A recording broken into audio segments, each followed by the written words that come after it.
Hello दोस्तों, FD80 YouTube channel में आपका स्वागत है। और हम लेके चल रहे हैं previous year question paper series जो सभी परीक्षाओं के लिए महत्वपूर्ण है। हमने इससे पहले 50 क्वेश्चन कर चुके हैं। आज हमारे नेक्स्ट क्वेश्चन है 51 नंबर क्वेश्चन से हम देखते हैं क्या है। 51 नंबर क्वेश्चन है, इंटरपोल खालिस्तान के लिए होते हैं मोटर की रफ्तार बढ़ाने, काउंटर EMF को उठाने, कम्यूटेटर पर स्पार्किंग को कम करने, आर्मेचर करंट को DC में परिवर्तित करने के लिए, मोटर को यांत्रिक संतुलन देने के लिए।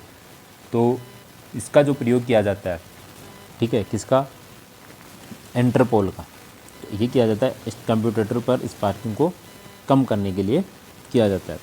नेक्स्ट क्वेश्चन की ओर आगे बढ़ते हैं। क्वेश्चन है, DC मशीन की बरसों, क्वेश्चन को थोड़ा ऊपर कर लेते हैं, 5 ऑप्शन है तो दिखाई नहीं देते ना। नेक्स्ट क्वेश्चन है कि DC मशीन में ब्रश खालिस्तान के बने होते हैं, कार्बन के, हार्ड कॉपर के, नाइक्रोम के, एल्यूमिनियम के, इन सभी। तो DC मशीन की जो ब्रश होती है, ठीक है, वो किसकी बनी होती है, कार्बन ब्रश की बनी होती है। किसकी बनी होती है, कार्बन की बनी होती है। हार्ड ड्रोन जो बना होता है वो बना होता है कम्यूटेटर। क्या बना होता है, कम्यूटेटर, ठीक है। नाइक्रोम जो होता है वो होता है हीटिंग एलिमेंट, ठीक है। क्या बना होता है, हीटिंग एलिमेंट बना होता है। और एल्यूमिनियम होता है एक चालक पदार्थ है, ठीक है, जिसके चालक तार वगैरह बनाए जाते हैं। इसका राइट आंसर क्या हो जाएगा, A is right answer. Next question है, एक अल्टरनेटर को ओवर एक्साइटेशन कहा जाता है जब खालिस्तान पर काम कर रहा होता है। मतलब एक अल्टरनेटर जो होता है ओवर एक्साइट होता है, उस समय कौन सा पावर फैक्टर होता है, unity power factor, lagging power factor, leading power factor, lagging to leading power factor, या तो ए या बी। तो जो ओवर एक्साइटेटर होता है उसके अंदर क्या होता है, लैगिंग पावर फैक्टर होता है। और यदि यहाँ अल्टरनेटर मेंशन किया है, और यदि सिंक्रोनस मोटर कर देता तब क्या हो जाता है, लीडिंग पावर फैक्टर हो जाता है, ठीक है। तो यहाँ क्या है कि जब लीडिंग पावर फैक्टर है तो इसके अंदर क्या हो जाता है, अंडर एक्साइटर होगा, ठीक है। और यूनिटी जो होती है वो होती है क्रांतिक, ठीक है, कौन सा, क्रांतिक एक्साइटेशन। तो इसका जो राइट आंसर हो जाएगा क्या हो जाएगा, B is right answer. Next question की ओर आगे बढ़ते हैं। क्वेश्चन नंबर 54 नंबर क्वेश्चन ये है कि इंडक्शन मोटर में रोटर स्लॉट को तिरछा करने का प्रयोजन क्या है। डिस्ट्रीब्यूशन फैक्टर को बढ़ाना, रोटर के लॉकिंग प्रवृत्ति को कम करना, ब्रेथ फैक्टर को बढ़ाना, ए व बी दोनों, इनमें से कोई नहीं, ठीक है। तो इसका जो राइट आंसर हो जाएगा वो क्या हो जाएगा कि रोटर की लॉकिंग प्रवृत्ति को क्या करना, कम करना, ठीक है। जो रोटर लॉकिंग प्रवृत्ति होती है उसको क्या करना, कम करना। नेक्स्ट क्वेश्चन है, बड़े अल्टरनेटर में हाइड्रोजन का इस्तेमाल क्यों किया जाता है। मशीन को ठंडा करने के लिए, एडी करंट की हानि को कम करने के लिए, वेव फॉर्म की गड़बड़ी को कम करने के लिए, चुंबकीय फील्ड को मजबूत करने के लिए, और हिस्टेरिस हानि को कम करने के लिए। जो हम हाइड्रोजन का प्रयोग करते हैं बड़े अल्टरनेटर में तो वो करते हैं मशीन को ठंडा करने के लिए। तो इसका जो राइट आंसर हो जाएगा वो हो जाएगा A is right answer. Next question की ओर आगे बढ़ते हैं। क्वेश्चन नंबर हमारा देखो 56, ठीक है। 56 नंबर क्वेश्चन क्या है कि टर्बो अल्टरनेटर इनमें से कौन सा हिस्सा घूमता है, योक, ब्रश, पोल, आर्मेचर, इनमें से कोई नहीं, सॉरी इन सभी। तो जो टर्बो अल्टरनेटर होते हैं इसके अंदर क्या घूमता है, पोल। अल्टरनेटर है दो प्रकार के होते हैं, एक होता है फील्ड टाइप और दूसरा होता है आर्मेचर टाइप, ठीक है। क्या होता है, आर्मेचर टाइप होता है। तो इसका राइट आंसर क्या हो जाएगा, D is right answer. Next question की ओर आगे बढ़ते हैं।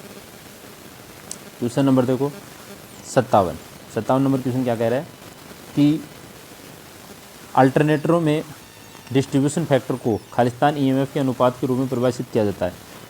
फुल पिच वाइंडिंग से डिस्ट्रीब्यूशन वाइंडिंग, कंसेंट्रिक वाइंडिंग से डिस्ट्रीब्यूशन वाइंडिंग, डिस्ट्रीब्यूशन वाइंडिंग से full pitch winding, distribution winding से concentric winding, full pitch winding से कंसेंट्रिक वाइंडिंग। मतलब ये पूछ रहा है कि डिस्ट्रीब्यूशन फैक्टर होता है वो किसे कहते हैं, तो वो कहते हैं डिस्ट्रीब्यूशन फैक्टर वाइंडिंग से कंसेंट्रेटेड वाइंडिंग।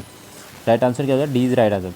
58 नंबर क्वेश्चन देखते हैं। अल्टरनेटर खालिस्तान के सिद्धांत पर कार्य करते हैं। स्थिर प्रभाव, स्थिर विद्युत प्रभाव, फैराडे का विद्युत चुंबकीय प्रेरण प्रभाव, रासायनिक प्रभाव, तापमान प्रभाव, सीबेक प्रभाव। तो इसका जो राइट आंसर हो जाएगा वो हो जाएगा B is right answer. Next question की ओर आगे बढ़ते हैं। 59 नंबर क्वेश्चन कह रहा है अल्टरनेटर द्वारा उत्पन्न आउटपुट वोल्टा तरंग खालिस्तान होता है square wave, triangular wave, sinusoidal wave, sawtooth wave, linear wave. तो जो अल्टरनेटर के द्वारा उत्पन्न होती वेव वो कौन सी होती है, साइनोसोडल वेव उत्पन्न होती है। तो D is right answer. Next question जो है, एक मर्ज प्राइज संरक्षण खालिस्तान के लिए उपयोग होता है। ट्रांसफार्मर, अल्टरनेटर, फीडर, ए व बी दोनों, पायरेशन लाइन। तो जो मर्ज प्राइज संरक्षण होता है वो किसके लिए होता है, ए व बी दोनों के लिए, ट्रांसफार्मर और अल्टरनेटर के लिए, दोनों के लिए होता है। नेक्स्ट क्वेश्चन की ओर आगे बढ़ते हैं। क्वेश्चन देखो क्या कह रहा है, एक केबल, ठीक है, एक केबल कैपेसिटर में वोल्टता प्रवणता खालिस्तान पृष्ठ पर अधिकतम होती है, शीत पे, कंडक्टर पर, अर्थ पर, डाइलेक्ट्रिक COD दोनों पर। तो किसके अंदर हो जाएगी, कंडक्टर के ऊपर जो होती है वो कैपेसिटर वोल्टता प्रवणता अधिक होती है। नेक्स्ट क्वेश्चन की ओर आगे बढ़ते हैं। क्वेश्चन देखो कि 132 kV से अधिक प्रचालन वोल्टता के लिए निम्नलिखित में से कौन सा केबल उपयोग किया जाता है, निम्न तनाव लो टेंशन, उच्च तनाव हाई टेंशन, अति सुपर टेंशन केबल, अतिरिक्त तनाव एक्स्ट्रा हाई टेंशन केबल, अतिरिक्त अति वोल्टा सुपर एक्स्ट्रा पावर केबल।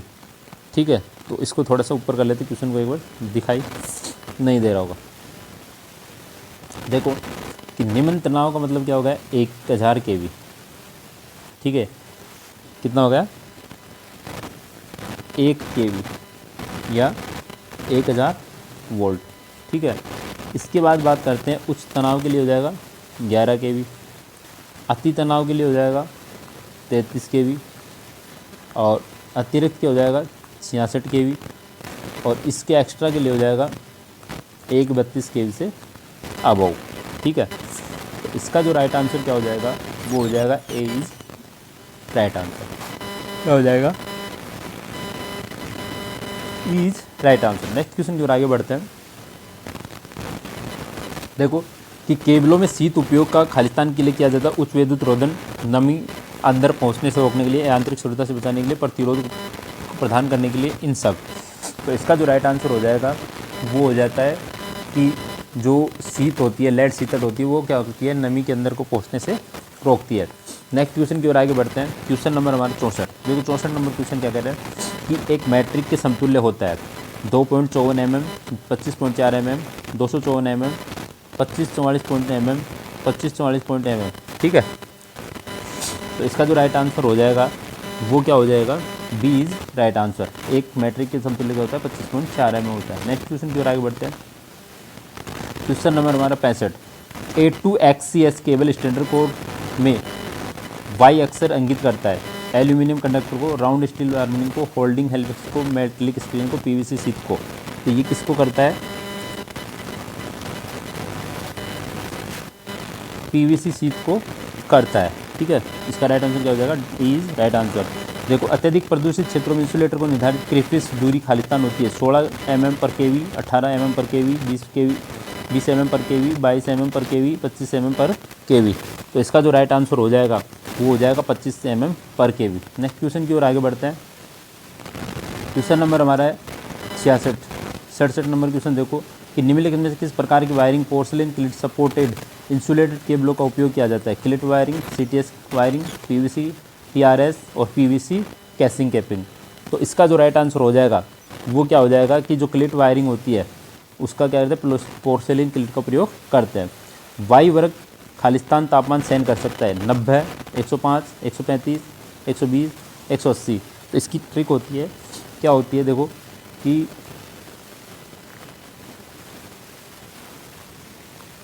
याद आई इलेक्ट्रिशियन ब्रांच, फिर हम चले।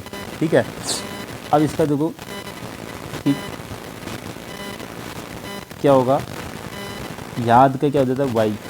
ठीक है, क्या हो जाता है, एक मिनट, याद का वाई, आई का ए, इलेक्ट्रिशियन का ई, ब्रांच का बी, एफ फिर का मतलब एफ, हम का मतलब एच और से का मतलब चले। ठीक है, इसका वाई का होता है 90, 105, ठीक है, 120, 130, 155 और एच का हो जाता है 180 और ये हो जाता है 200, 220, ठीक है, 220 और 250 ये हो जाते हैं। तो अभी किसका पूछ रहा है, वाई का, तो वाई का क्या हो जाएगा 90 is right answer, A is right answer. Next question की ओर आगे बढ़ते हैं। Question number 69। विद्युत आवेशों के बीच बल हेतु कूलाम का नियम खालिस्तान सर्वाधिक होता है, न्यूटन का गति का नियम, ऊर्जा संरक्षण के नियम के समान, गोस के प्रमेय के समय, न्यूटन गुरुत्व का नियम के समान, बोयल आदर्शों के नियम के समान। तो इसका जो राइट आंसर हो जाएगा वो हो जाएगा गुरुत्व के नियम के समान होता है। ठीक है, दो होते हैं जो एम्पियर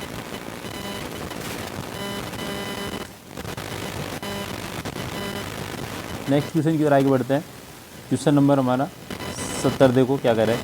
क्वेश्चन ये है कि एक कूलाम खालिस्तान के बराबर होता है 6.25 into 10⁻12 electron, 6.25 into 10⁻10 electron, 6.25 into 10⁻15 electron, 6.10⁻18 electron, 6.25 into 10⁻25।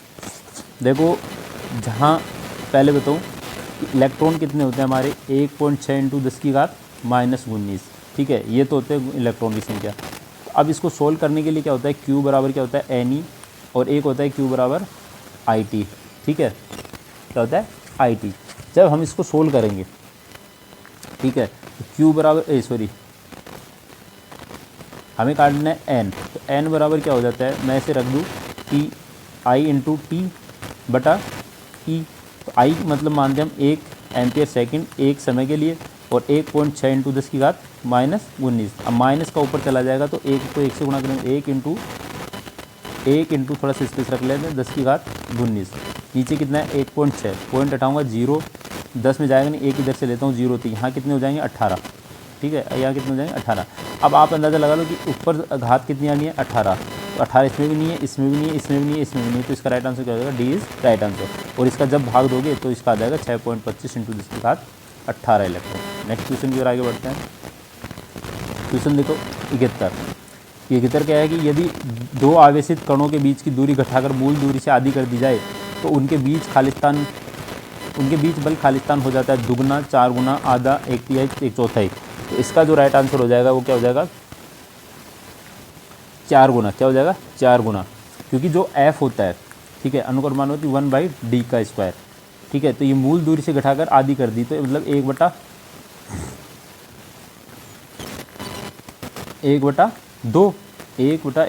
का अंडर रूट का स्क्वायर, तो 1/1 सही 1/4, तो 4 ऊपर जाएगा तो कितना हो जाएगा चौथाई, तो क्या हो जाएगा B is right answer. Next question की ओर आगे बढ़ते हैं।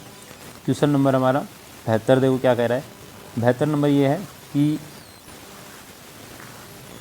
प्रेरण द्वारा आवेशन में आवेशित किया जाता है के आवेश के कण खो जाते हैं, का पूरा आवेश खो जाता है, का कोई आवेश नहीं खोता, अपना आंशिक आवेश प्राप्त करता है, ठंडा हो जाता है।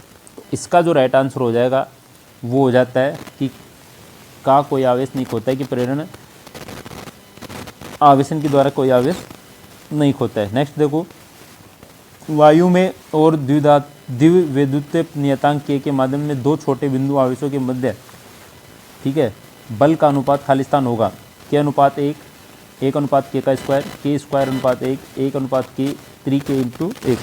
तो इसका जो राइट आंसर हो जाएगा वो हो जाएगा के अनुपात 1। नेक्स्ट क्वेश्चन की ओर आगे बढ़ते हैं। क्वेश्चन नंबर हमारा 74।